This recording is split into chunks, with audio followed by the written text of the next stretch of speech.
Smoothie. ಅಂದ್ರೆ ಇದು ಬಂದ್ಬಿಟ್ಟು day 4 of my weight loss recipe ಆಗಿರುತ್ತೆ. And so come let start the recipe. ಇದಕ್ಕೆ ಬೇಕಾಗಿರೋ ಇಂಗ್ರೀಡಿಯೆಂಟ್ಸ್ ಬಂದ್ಬಿಟ್ಟು 1 ಬನಾನಾ, ಮತ್ತೆ ಒಂದು 2 ಸ್ಪೂನ್ ಇದರ 2 ಸ್ಪೂನ್ ರಾಗಿನ ಬೌಲಿಗೆ ಹಾಕೊಂಡಿದ್ದೀನಿ. ಅಂಡ್ ಒಂದು ಸ್ವಲ್ಪ ನೀರು ಬೇಕು, ಆಮೇಲೆ ಮಿಲ್ಕ್ ಬೇಕು, ಮಿಲ್ಕ್ನ ಬಾಯ್ಲ್ ಮಾಡೋದಕ್ಕೆ ಇಟ್ಕೊಂಡಿದ್ದೀನಿ. ಮತ್ತೆ ಒಂದು 2 to 3 ಡೇಟ್ಸ್ ಬೇಕು. ಮತ್ತೆ ನಿಮಗೆ ಅಡಿಷನಲ್ ಆಗಿ ಬೇಕು ಅಂದರೆ like pumpkin seeds, sunflower seeds ಆ ಥರ ಎಕ್ಸ್ಟ್ರಾ ನೀವು ಬೇಕಾದ್ರೆ ಆ್ಯಡ್ ಮಾಡ್ಕೋಬೋದು. Okay, come let start. Mixture ready ಮಾಡ್ಕೊಳ್ಳೋಣ.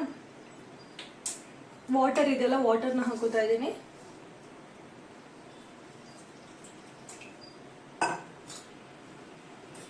ವಿತೌಟ್ ಲಂಪ್ಸ್ ಮಿಕ್ಸ್ ಮಾಡ್ಕೋಬೇಕು. ಬಾಯ್ಲ್ ಮಾಡೋಣ ಆಯ್ತಾ. ಒಂದು ಪ್ಲೇನ್ ರಾಗಿ ಗಂಜಿ ಮಿಕ್ಸ್ಚರ್ ಹೇಗಿರುತ್ತೋ ಸೇಮ್ ಆ ಥರ ರೆಡಿ ಮಾಡ್ಕೋಬೇಕು. ಈ ಕನ್ಸಿಸ್ಟೆನ್ಸಿ ಬಂದರೆ ಸಾಕು, ಆಗಿದೆ ಅಂತ ಅರ್ಥ. ಸೊ ಫ್ಲೇಮ್ನ ಆಫ್ ಮಾಡೋಣ. ಆ್ಯಂಡ್ ಒಂದು ಫುಲ್ ಕಂಪ್ಲೀಟ್ ಬನಾನಾ ತೊಗೊಂಡಿದ್ದೀನಿ. ಬನಾನಾ ಹಾಕೋತೀನಿ. So I think I am visible ನಾವು. Okay fine, this is fine, this angle is fine, better then that. Okay, ಒಂದು ಬನಾನಾ ಹಾಕೋತೀನಿ.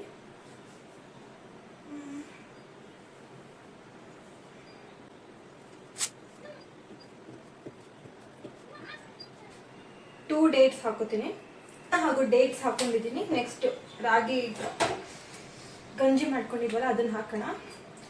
ಬಿಸಿ ಇದೆ. ಬಂದ್ಬಿಟ್ಟು ಮಿಲ್ಕ್.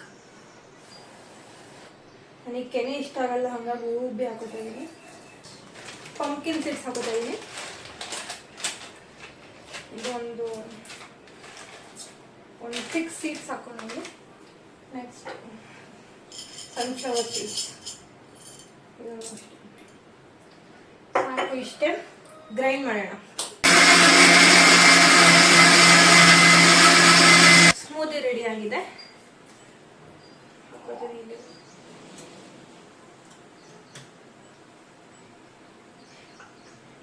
ಕರೆಕ್ಟಾಗಿ ನಂಗೆ ಒಬ್ಳಕ್ಕೆ ಎಷ್ಟು ಬೇಕೋ ಅಷ್ಟೇ ಆಗಿದೆ ಅದು. ಅದು ತುಂಬ ಪ್ಲೇನಾಗಿ ಕಾಣ್ತಿದೆ. ಸ್ವಲ್ಪ ಗೋಡಂಬಿ ಎಲ್ಲ ಹಚ್ಚಿ ಹಾಕೋತೀನಿ ಟೇಸ್ಟಿಗಿರಲಿ ಅಂತ ಅಷ್ಟೇ. ಸ್ವಲ್ಪ ಚೆನ್ನಾಗಿ ಕಾಣಲಿ, ಕುಡಿಯೋದಕ್ಕೆ ಚೆನ್ನಾಗಿ ಫೀಲ್ ಬರಲಿ ಅಂತ. ಫೈನಲಿ ನನ್ನ ರಾಗಿ ಬನಾನಾ ಸ್ಮೂದಿ ರೆಡಿ ಆಗಿದೆ. ಟೇಸ್ಟ್ ಮಾಡೋಣ. ಆ್ಯಕ್ಚುಲಿ ಏನು ಗೊತ್ತಾ, ನಾನು ಸ್ವೀಟ್ ತುಂಬ ಕಮ್ಮಿ ತಿನ್ನೋದ್ರಿಂದ ನಾನು ಸ್ವಲ್ಪ ಡೇಟ್ಸ್ ಹಾಕೊಂಡಿದ್ದೀನಿ. ಇನ್ ಕೇಸ್ ಸ್ವೀಟ್ ಸ್ವಲ್ಪ ಜಾಸ್ತಿ ಬೇಕು, ನಮಗೆ ಫ್ಲೇವರ್ ಚೆನ್ನಾಗಿರ್ಬೇಕು ಅಂತಂದರೆ ನೀವು ಡೇಟ್ಸ್ ಜಾಸ್ತಿ ಹಾಕೊಳ್ಳಿ. ಯಮ್ಮಿ, ಡೈಲಿ ಕುಡಿಬೋದು, ಚಳಿಗೆ ಬಿಡೋದು. ತುಂಬ ಚೆನ್ನಾಗಿದೆ. ಆ್ಯಂಡ್ ಈ ಒಂದು ರೆಸಿಪಿ ನನಗಂತೂ ಮೋಸ್ಟ್ ಫೇವ್ರೆಟ್ ರೆಸಿಪಿ. ಎಸ್ಪೆಷಲಿ ನಾನು ವೆಯ್ಟ್ ಲಾಸ್ ಟ್ರೈ ಮಾಡ್ತಾ ಇರೋದ್ರಿಂದ ಇದು ನನಗೆ ತುಂಬ ಚೆನ್ನಾಗಿ ವರ್ಕ್ ಆಗ್ತಿದೆ. ಆ್ಯಂಡ್ ನೀವು ಕೂಡ ಟ್ರೈ ಮಾಡಿ, ನಿಮಗೆ ಹೇಗೆ ಅನ್ನಿಸ್ತು ಅದನ್ನು ಕಮೆಂಟ್ ಸೆಕ್ಷನಲ್ಲಿ ಕಮೆಂಟ್ ಮಾಡಿ. ಆ್ಯಂಡ್ ಇನ್ನಿತರ ರೆಸಿಪೀಸೊಂದಿಗೆ ನಿಮ್ಮ ಒಟ್ಟಿಗೆ ನಾನು ಸದಾ ಕಾಣಿಸ್ಕೊತಾ ಇರ್ತೀನಿ. ಆ್ಯಂಡ್ ಹಾಗೆ ನನ್ನ ಒಂದು ಚಾನಲ್ನ ಸಬ್ಸ್ಕ್ರೈಬ್ ಮಾಡೋದು ಮರಿಬೇಡಿ, ದಯವಿಟ್ಟು ಸಬ್ಸ್ಕ್ರೈಬ್ ಮಾಡಿ. ಹಾಗೆ ನಿಮ್ಮ ಫ್ರೆಂಡ್ಸ್ ಆ್ಯಂಡ್ ಫ್ಯಾಮಿಲಿ ಒಟ್ಟಿಗೆ ಶೇರ್ ಮಾಡಿ ಆಯಿತಾ. See you all in the next vlog. Bye.